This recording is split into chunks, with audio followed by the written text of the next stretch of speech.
Hi hello నమస్తే welcome to my channel Geeta Pradeep diaries. ఈరోజు మనం యమ్మీ లెమన్ రైస్ని అదే నిమ్మకాయ పులిహోరని టేస్టీగా ఎలా చేసుకోవాలో చూసేద్దాం. ఇప్పుడు ఈ వీడియోలో మీరు చూస్తున్న ఇంగ్రీడియంట్స్ అన్నీ లెమన్ రైస్కి కావాల్సినవి. సో ఎంత క్వాంటిటీ వేసుకోవాలి అనేది ప్రిపేర్ చేస్తూ చూపిస్తా, ఓకేనా?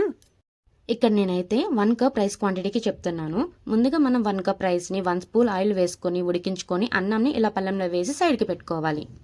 నెక్స్ట్ స్టవ్ ఆన్ చేసుకొని లో ఫ్లేమ్లో ఉంచి ఒక ప్యాన్ పెట్టుకొని ఆయిల్ వేసి వేడెక్కాక 2 టేబుల్ స్పూన్స్ వేరుశనగ వేసి వేయించుకోవాలి.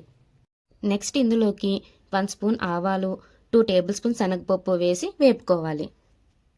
అలానే 1 స్పూన్ మినపప్పు కూడా వేసి వేయించండి. ఇక్కడ నేను ఇంట్లో పొట్టుపప్పు ఉందని వేసాను. మీరు పొట్టు తీసిన మినపప్పు వేసుకోండి, లేదా పొట్టు మినపప్పు అయినా సరే పర్వాలేదు. ఇవి వేగిన తర్వాత నెక్స్ట్ ఇందులోకి 1 స్పూన్ జీలకర్ర, అలానే కొన్ని జీడిపప్పులు వేసి ఫ్రై చేయండి. ఈ పప్పు దినుసులు బాగా ఫ్రై అయ్యాక ఇందులోకి 2 ఎండుమిర్చీలను తుంచి వేసుకోండి. అలానే నెక్స్ట్ ఇందులోకి కట్ చేసిన 3 పచ్చిమిర్చి చీలికలను కూడా వేసి ఫ్రై చేయండి. ఇందాక ఇంగ్రీడియంట్స్ చూపించినప్పుడు అల్లం ముక్కలు మిస్ అయ్యాయండి. మీరు మాత్రం అలా మిస్ చేయకుండా ఈ వీడియోలో చూపిస్తున్న విధంగా కొన్ని అల్లం ముక్కలను కూడా వేసి వేయించుకోండి. ఇవన్నీ బాగా ఫ్రై అయ్యాక 2 రెబ్బల కరివేపాకు, అలానే ఒక పావు స్పూన్ ఇంగువ వేసి కలుపుకోవాలండి. లాస్ట్లో 1 టేబుల్ స్పూన్ పసుపు వేసి కలిపి స్టవ్ ఆఫ్ చేసేసుకోవడమేనండి. పసుపు కొంచెం ఎక్కువగానే పడుతుంది పులిహోరలోకి.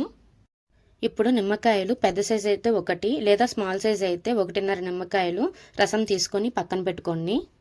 రైస్ కుక్ చేసేటప్పుడు ఆయిల్ వేయకపోతే ఇలా మీరు చూస్తున్న విధంగా 2 టేబుల్ స్పూన్స్ ఆయిల్ని వేసి కలుపుకోండి. దీనివల్ల అన్నం ముద్దగా కాకుండా ఉంటుంది. ఇప్పుడు ఇందులోకి మనం ఏదైతే నిమ్మకాయ రసాన్ని ఒక బౌల్లోకి తీసి పెట్టుకున్నామో అది వేసుకొని మనం మొత్తం కలిసేలాగా కలుపుకోవాలి. నెక్స్ట్ ఇందులోకి మనం వేయించుకున్న తాలింపు మొత్తం యాడ్ చేసుకొని కలుపుకోండి. ఈ మిశ్రమం అంతా కలుపుతున్నప్పుడే మీరు సాల్ట్ని కూడా యాడ్ చేసుకోవాలి. మీ టేస్ట్కు తగినట్టు మీరు సాల్ట్ని యాడ్ చేసుకోండి. నిమ్మరసం కూడా ఒకేసారి యాడ్ చేయొద్దు. మీ టేస్ట్ చూసుకున్నాక పులుపు సరిపోకపోతే దాన్ని బట్టి మీరు నిమ్మరసాన్ని యాడ్ చేసుకోండి. సాల్ట్ అండ్ నిమ్మరసం మీ టేస్ట్కి తగ్గట్టుగా మీరు అడ్జస్ట్ చేసుకోవాలి. మొత్తం కలుపుకున్నాక ఇక్కడ ఒక చిన్న టిప్ అండి. లాస్ట్లో ఒక పావు స్పూన్ షుగర్ పౌడర్ని యాడ్ చేసుకోండి. ఫ్లేవర్స్ అన్నీ బ్యాలెన్స్ చేస్తుంది. ఈ టిప్ తెలియని వాళ్ళు ఒక్కసారి ట్రై చేయండి. సో ఫైనల్గా మనకి నిమ్మకాయ పులిహోర రెడీ అయిపోయింది.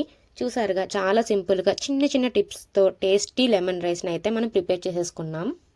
నేను ఈ వీడియోలో చెప్పిన టిప్స్ కానీ అలానే ఈ లెమన్ రైస్ ప్రాసెస్ కానీ ఎవరైనా తెలియని వాళ్ళు ఉంటే తప్పకుండా ట్రై చేయండి.